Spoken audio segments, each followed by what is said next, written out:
A história de Jezabel é um mergulho profundo na vida de uma das figuras mais controversas da Bíblia. Jezabel, esposa do rei Acabe, é frequentemente retratada como uma vilã implacável. Mas será que essa é toda a verdade?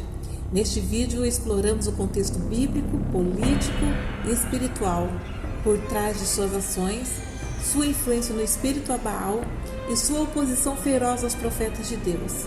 Inscreva-se no canal para mais histórias bíblicas e ative os sinos de notificações para não perder nenhum vídeo.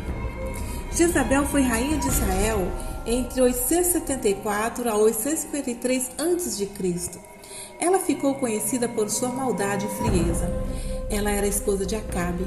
Apesar de Acabe ser muito temido militarmente, era Jezabel quem o controlava e induzia.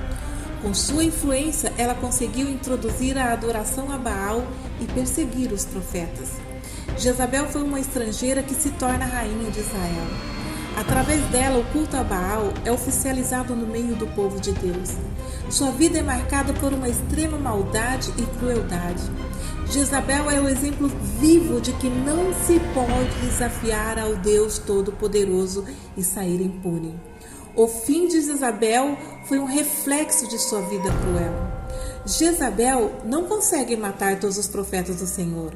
Entre os profetas que continuam vivos, destaca-se Elias. Jezabel nutriu grande ódio por Elias.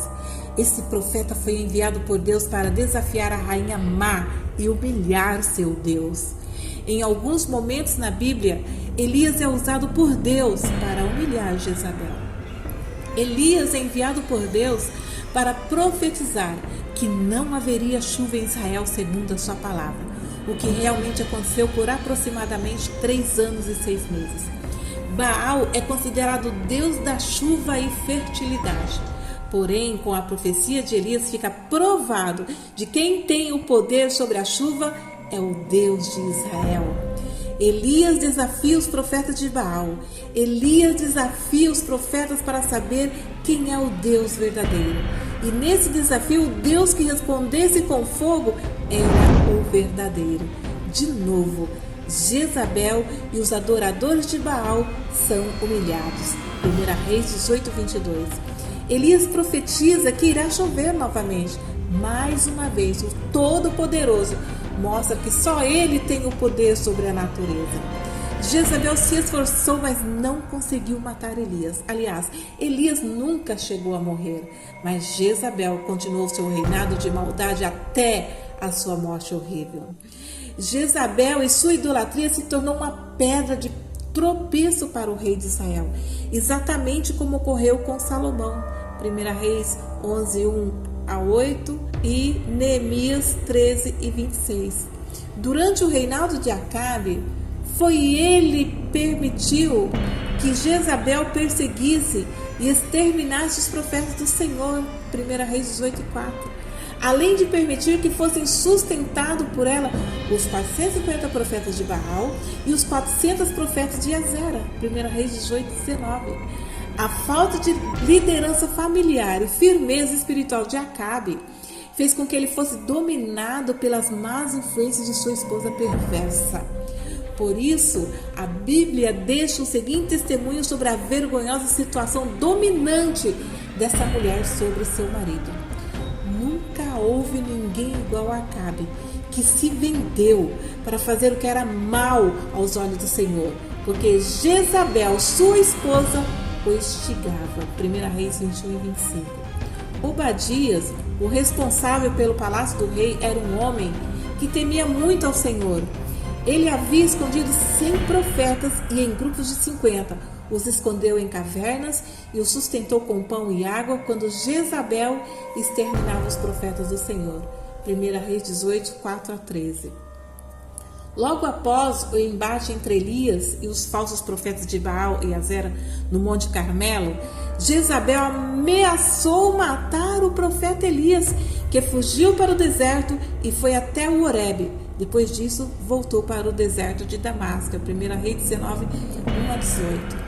Nabote era um morador de Jezreel e sua vinha ficava ao lado de um palácio que o rei Acabe tinha naquela região. O rei então tentou comprar a vinha para fazer uma horta, mas Nabote não quis vender porque era uma herança de família. Jezabel percebeu que o rei ficou indignado e armou uma cilada para matar Nabote. Assim, ela reuniu os anciãos e contratou 2 homens malignos para servirem de falsos testemunhas, acusando Nabote de ter blasfemado contra Deus. Então Nabote foi apedrejado até a morte. 1 Reis 21, 1 a 16. Dessa forma, Jezabel conseguiu que Acabe pudesse, enfim, tomar posse da vinha de Nabote. Mas o Senhor usou o profeta Elias para trazer a sentença de morte para essa rainha perversa. 1 Reis 21, 17 a 29.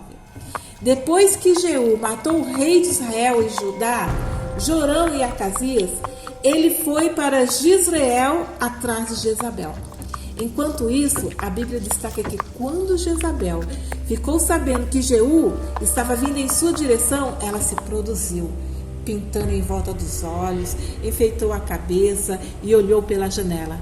Alguns sugerem que provavelmente fosse uma tentativa de seduzir o poderoso capitão, 2 Reis 9:30. Mas sua fala sugere que ela sabia que morreria e estava vestida para morrer como uma rainha, 2 Reis 9:31. Jeú entrou pelo portão do palácio, levantou os olhos em direção à janela e mandou que alguns dos oficiais que estavam próximos jogassem ela dali. Quando ela foi jogada, seu sangue salpicou a parede e os cavalos, e Jeú atropelou Jezabel, 2 Reis 9:31 a 33.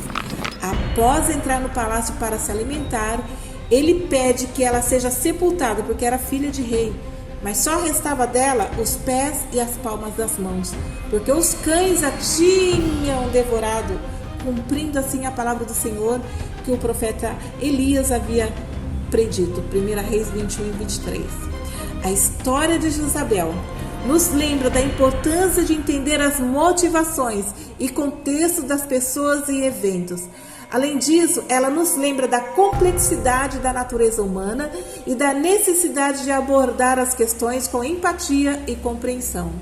É importante lembrar que a verdade é muitas vezes mais complexa do que parece e que é necessário buscar entender as diferentes perspectivas e motivações. Se você gostou desse vídeo, deixe seu like, comente suas reflexões, compartilhe com amigos e familiares.